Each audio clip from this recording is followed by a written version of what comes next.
Saudara, Bapak Ibu Saudaraku sekalian di dalam kasih Tuhan, saya berharap dan berdoa kepada Tuhan, kiranya kita semua diberkati Tuhan berlimpah-limpah dengan berkat kehidupan yang kekal di dalam kasih karunia tak terbatas itu, sehingga kita semua menjadi anak-anak kesukaan di hadapan Tuhan.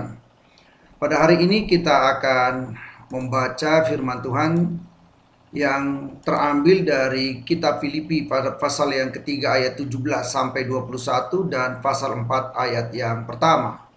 Demikianlah firman Tuhan. Saudara-saudara, ikutlah teladanku dan perhatikanlah mereka yang hidup sama seperti kami yang menjadi teladanmu. Karena seperti yang telah kerap kali kukatakan kepadamu, dan yang kunyatakan pula sekarang sambil menangis, banyak orang yang hidup sebagai seteru salib Kristus. Kesudahan mereka ialah kebinasaan, Tuhan mereka ialah perut mereka, kemuliaan mereka ialah aib mereka, pikiran mereka semata-mata tertuju kepada perkara duniawi. Karena kewargaan kita adalah di dalam sorga, dan dari situ juga kita menantikan Tuhan Yesus Kristus sebagai juru selamat yang akan mengubah tubuh kita yang hina ini sehingga serupa dengan tubuhnya yang mulia menurut kuasanya yang dapat menaklukkan segala sesuatu kepada dirinya. Tema kita hari ini adalah ikutlah teladanku, yaitu teladan Paulus seperti dia menaati menuruti Tuhan Yesus Kristus. Karena itu, berdirilah teguh di dalam Tuhan. Saudara yang dikasihi Tuhan, ada banyak perkara yang kita lihat di dalam kehidupan sekarang ini. Ada banyak orang menjadi seorang yang mengaku percaya kepada Tuhan Yesus, tapi kelakuan mereka tidak sama dengan kelakuan sebagai seorang yang percaya. Hidup mereka bukan menjadi sebuah teladan. Hidup mereka tidak dapat dicontoh oleh dunia. Dan mereka melakukan segala sesuatu yang tidak berkenan kepada Tuhan. Mereka menjadi pelaku-pelaku yang tidak mengenal Tuhan, yang tidak mengenal firman Tuhan. Mereka hidup di dalam kelezatan dosa. Mereka melakukan hal-hal yang tidak baik, yang tidak berkenan kepada Tuhan. Mereka melakukan pelanggaran-pelanggaran hukum, dan itulah yang dikatakan oleh Rasul Paulus pada kesempatan ini kepada kita. Nah, saudara-saudara yang dikasihi oleh Tuhan, pada ayat yang ke-17 Rasul Paulus meminta supaya kita menuruti, mencontoh, meneladani kehidupan Rasul Paulus seperti dia meneladani kehidupan Kristus. Dia ingin supaya setiap orang semakin baik, menjadi orang yang percaya kepada Tuhan, yang berserah sepenuh kepada Tuhan, orang yang hidupnya memberikan sebuah teladan kepada Tuhan di hadapan Tuhan. Sebuah contoh yang dapat dilihat oleh dunia, yang tentu sekali seperti Yesus Kristus katakan, kita ini menjadi terang dan garam dunia. Itulah sebabnya pada ayat yang ke-17 dia mengingatkan dan meminta kepada kita semua yang mendengarkan firman Tuhan ini, ikutilah teladanku dan perhatikanlah mereka yang hidup sama seperti kami yang menjadi teladan bagimu. Ada banyak orang seperti Rasul Paulus yang terus hidup di dalam kebenaran firman Tuhan. Mereka berjuang terus untuk menjadi anak-anak Tuhan yang berkenan kepada Tuhan. Sebagai seorang Kristen, mereka tidak ingin hidupnya tercela. Sebagai seorang yang pengikut Tuhan Yesus, mereka menunjukkan teladan Kristus dalam hidup mereka, supaya orang melihat bahwa apa yang diajarkan Yesus Kristus mereka kerjakan dan mereka lakukan. Demikianlah nasihat Rasul Paulus kepada kita supaya kita semua menjadi orang-orang yang meneladani mereka semua yang hidup seperti di dalam Kristus. Saudara, kita ingin memahami bagaimana caranya kita mengikut Kristus. Itulah sebabnya firman Tuhan selalu mengingatkan kita supaya seperti yang Tuhan kehendaki kita lakukan. Yesus Kristus berkata, "Jikalau kamu mengasihi aku, maka kamu akan melakukan perintah-perintahku, firmanku, sama seperti aku melakukan perintah Bapa di surga." Ketika dia datang ke dalam dunia ini, dia mengerjakan segala sesuatu yang diperintahkan oleh Tuhan, oleh Bapa di surga. Sehingga dia katakan, demikianlah hendaknya semua kamu menjadi pelaku-pelaku firman Tuhan, dan itulah yang Tuhan kehendaki dari kita. Saudara-saudara yang dikasihi Tuhan, pada ayat yang ke-18 dari nas yang kita baca tadi, dikatakan, karena itu seperti yang telah kerap kali kukatakan kepadamu dan yang kunyatakan pula sekarang sambil menangis, banyak orang yang hidup sebagai seteru salib Kristus. Paulus akhirnya harus mencucurkan air mata melihat manusia-manusia yang lezat-lezat saja di dalam dosa, anggap enteng. Ya, mereka memandang enteng dosa itu, nggak apa-apa. Merasa enteng. Kalau mereka berbuat dosa ya nggak apa-apa. Sehingga sebagai seorang Kristen, sebagai seorang pengikut Tuhan Yesus, yang seharusnya hidup berkenan kepada Tuhan, melakukan yang bajik, yang kebajikan gitu. Tapi justru mereka hidup di dalam dosa yang menurut kedagingan saja. Mereka berzina-zina secara jasmani dan rohani, hidup dalam percabulan, hidup dalam perbuatan-perbuatan yang tidak berkenan kepada Tuhan, menyembah berhala, dan mereka beribadah tapi masih percaya kepada dukun, ilmu perbintangan, dan lain-lain sebagainya.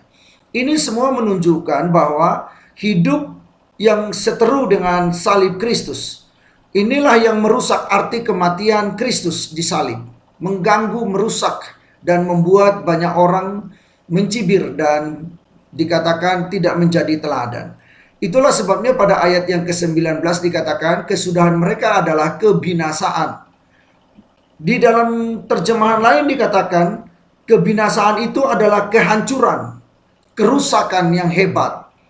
Dan itulah yang akan terjadi pada mereka yang hidup di dalam dosa tadi. Tuhan mereka ialah perut mereka, duniawi saja. Keinginan-keinginan daging, itu yang mereka lakukan. Padahal Paulus mengingatkan dalam kitab Roma pada pasal yang ke-8, orang yang hidup menurut keinginan daging tidak mungkin berkenan kepada Allah.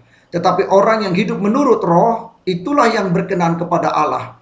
Kekuatan kuasa Roh Kudus itu akan menuntun dan menolong kita untuk melakukan segala sesuatu yang berkenan kepada Bapa di surga, untuk mengerjakan segala sesuatu yang Tuhan kehendaki dalam kehidupan kita, supaya dunia percaya bahwa Yesus Kristus adalah Tuhan yang telah datang ke dalam dunia, yang mengajarkan segala kebajikan, kemurahan demi kemurahan, kasih setia demi kasih setia, pertolongan demi pertolongan. Itulah yang Tuhan ajarkan dan itulah yang Tuhan nyatakan, dan banyak hal lain lagi yang Tuhan nyatakan di dalam kehidupan kekristenan kita. Pada ayat 19 ini dilanjutkan, dikatakan bahwa kemuliaan mereka ialah aib mereka. Pikiran mereka semata-mata tertuju kepada perkara-perkara duniawi saja. Jadi hal-hal yang memalukan yang selalu dilakukan oleh mereka, tidak ada rasa malu lagi. Dan perbuatan-perbuatan aib itu dia anggap tidak apa-apa. Dan mereka anggap bisa disembunyikan, saudara-saudara yang dikasihi oleh Tuhan. Nah, karena itu dikatakan, marilah tinggalkan hal itu. Pada ayat 19 ini, kesudahan mereka kebinasaan adalah kehancuran. Lepaskan hidup kita dari keadaan seperti itu.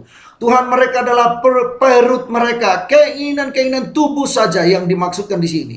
Keinginan-keinginan kedagingan saja yang mereka lakukan di sini. Yang ketiga, kemuliaan mereka ialah aib mereka. Hal-hal yang memalukan saja yang mereka lakukan, dan mereka tidak merasa malu melakukan itu. Pikiran mereka semata-mata tertuju kepada perkara-perkara duniawi. Wah, saudara-saudara, ini yang Paulus katakan, tinggalkanlah cara hidup yang seperti itu. Marilah ikutlah teladanku dan mentaati firman Tuhan sebagaimana aku mentaati firman Tuhan, dan orang percaya yang lain yang terus juga mentaati firman Tuhan, teladanilah orang-orang yang seperti itu. Sebab apa, saudara-saudara? Sebab kita bukan dari dunia ini, tapi kita berasal dari Allah. Karena roh Allah diberikan tinggal dalam diri kita, dalam hati kita. Dan Roh Kudus memeteraikan kita menjadi kewargaan kita adalah sorga. Saudara-saudara yang dikasihi oleh Tuhan, ayat 20 tadi dikatakan karena kewargaan kita adalah di dalam sorga, dan dari situ juga kita menantikan Tuhan Yesus Kristus sebagai juru selamat yang akan datang untuk mengubah tubuh kita yang hina ini, sehingga kita serupa dengan tubuhnya yang mulia itu, menurut kuasanya yang dapat menaklukkan segala sesuatu kepada dirinya. Sebab Dia punya kuasa untuk melakukan itu dan mengerjakan semua itu di dalam dirinya. Dia sanggup mengubahkan kehidupan kita karena dia akan menyatakan dirinya sedemikian rupa. Nah, karena itu pada pasal yang keempat, ayat yang pertama dikatakan, karena itu saudara-saudaraku yang kekasih di dalam nama Tuhan, di dalam Yesus Kristus Tuhan dan Juru Selamat kita, nas ini menyatakan kepada kita, biarlah kita semua yang ada sekarang ini percaya kepada Tuhan sekarang ini, yang disebut oleh Paulus, saudara-saudara yang dikasihinya, yang dirindukannya, yang menjadi sukacitanya, yang menjadi mahkotanya. Dia ingatkan, berdirilah juga dengan teguh di dalam Tuhan, hai saudara-saudaraku yang kekasih. Biarlah kekuatan Tuhan ini dinyatakan di dalam kehidupan kita. Karena itu ada 4 hal yang menjadi pegangan kita, pesan Tuhan untuk kita pada hari ini. Jikalau kita ikut teladan Paulus dan teladan orang-orang yang percaya kepada Tuhan, yang terus hidup menyucikan jubahnya, terus hidup berjuang di dalam kebenaran firman Allah, melakukan segala sesuatu yang berkenan kepada Allah, yang membangun hubungan terus dengan baik dengan Tuhan di dalam roh dan kebenaran, yang berpedoman dan berpegang teguh hidupnya sesuai dengan Alkitab firman Allah, petunjuk-petunjuk yang diberikan oleh Tuhan. Sebagaimana di dalam Matius 28 itu, di dalam ayat 19 dan sampai 20, ketika Tuhan berkata, pergi beritakanlah Injil kepada seluruh dunia. Dan mulai dari Yerusalem, Judea, Samaria sampai ke ujung dunia ini. Dan setiap orang yang percaya dibaptis dan diajar untuk melakukan segala sesuatu yang Tuhan perintahkan kepada kita, kepada semua orang yang percaya, sebagaimana diperintahkan untuk dikerjakan, untuk dilakukan, untuk diperbuat dalam kehidupan sekarang ini. Nah, maka Tuhan Yesus katakan, aku akan menyertai kamu sampai kesudahan zaman. Untuk itulah kita harus mentaati firman Tuhan, menuruti apa yang Tuhan Yesus katakan, dan supaya tetap berdiri teguh di dalam Tuhan Yesus Kristus itu sendiri.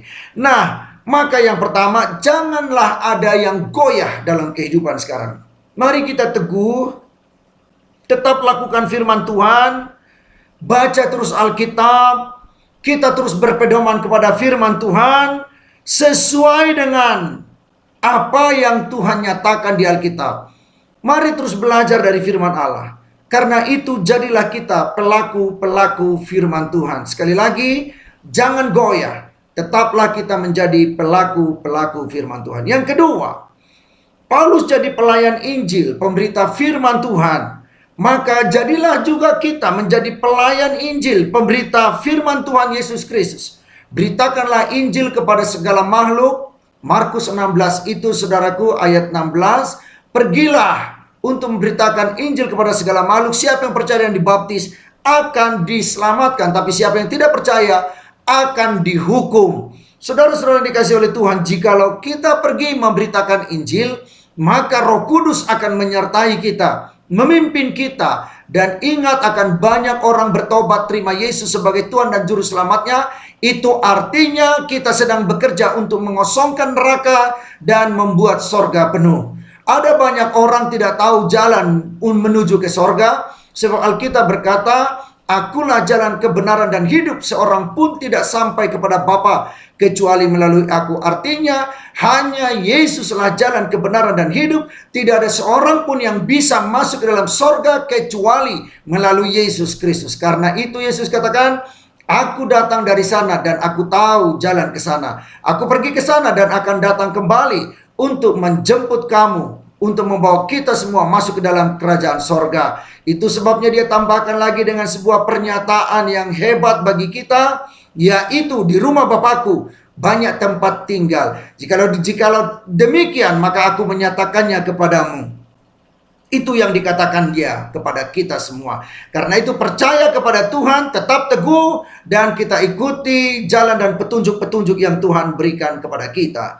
Yang ketiga, Marilah kita menghasilkan buah-buah pertobatan sesuai dengan kebenaran firman Tuhan di Alkitab. Itulah kehendak Tuhan dan Allah kita, Sang Pencipta langit dan bumi, laut beserta dengan segala isinya. Dialah Alfa dan Omega. Marilah hasilkan buah-buah pertobatan, sehingga kita menjadi orang-orang yang baik di pandangan dunia ini. Kita menjadi teladan di dunia ini. Mungkin iblis tidak suka itu, dan iblis tidak senang kita berbuat baik. Iblis tidak suka dunia ini berbuat baik. Manusia di dunia tidak supaya berbuat baik. Iblis tidak suka, tetapi Roh Kudus menyukai supaya kita berbuat baik. Dan jangan kita mendukakan Roh Kudus yang diberikan Tuhan Allah di dalam diri kita melalui Yesus Kristus Tuhan dan Juru Selamat kita. Yang terakhir, jadilah pendoa-pendoa syafaat seperti Paulus menjadi pendoa. Dan dia berharap supaya kita semua anak-anak Tuhan berdoa bagi bangsa kita, bagi negara kita, bagi Indonesia, bagi keamanan, bagi jiwa-jiwa yang akan diselamatkan. Mari kita berserah kepada Tuhan. Mari kita menyerahkan seluruh kehidupan kita kepada Tuhan dan jadilah pendoa syafaat. Nah, saudara yang dikasihi oleh Tuhan, biarlah kita semua diberkati Tuhan, keluarga kita diberkati Tuhan, suami istri diberkati Tuhan, anak-anak diberkati Tuhan. Semua mendapatkan kekuatan dan pengharapan kita hanya kepada Tuhan. Andalan kita hanya Allah kita yang hidup dan yang penuh kasih dan berkuasa itu. Biarlah kita serahkan seluruh hidup kita dan seluruh masa depan kita kepada nama Tuhan Yesus Kristus bagi kemuliaan Allah Bapa, sehingga kita semua menjadi orang-orang yang berbahagia, penuh damai sejahtera dan sukacita. Terima kasih, Tuhan Yesus memberkati kita semua. Mari kita berdoa. Bapa di surga, terima kasih untuk semua firman-Mu yang boleh meneguhkan, menguatkan, mengingatkan kami, supaya kami tetap teguh di dalam Tuhan, di dalam firman-Mu, dan kami menjadi teladan Kristus. Dan seperti Paulus adalah teladan Kristus yang mengikuti, mentaati perintah-Mu ya Tuhan. Bagaimana Paulus dan yang lain mengikuti, mentaati, menuruti firman-Mu, demikianlah kami semua berdiri teguh untuk mengikuti dan melaksanakan firman-Mu yang hidup dan berkuasa itu. Terima kasih, biarlah kasih setia-Mu tak berkesudahan bagi kami semua, memberkati kami semua dan memberkati bangsa dan negara kami. Dalam nama Yesus Kristus Tuhan dan Juru Selamat kami bersyukur dan berdoa, haleluya, amin. Terima kasih saudaraku sekalian, sampai jumpa dalam perenungan firman Tuhan selanjutnya. Amin.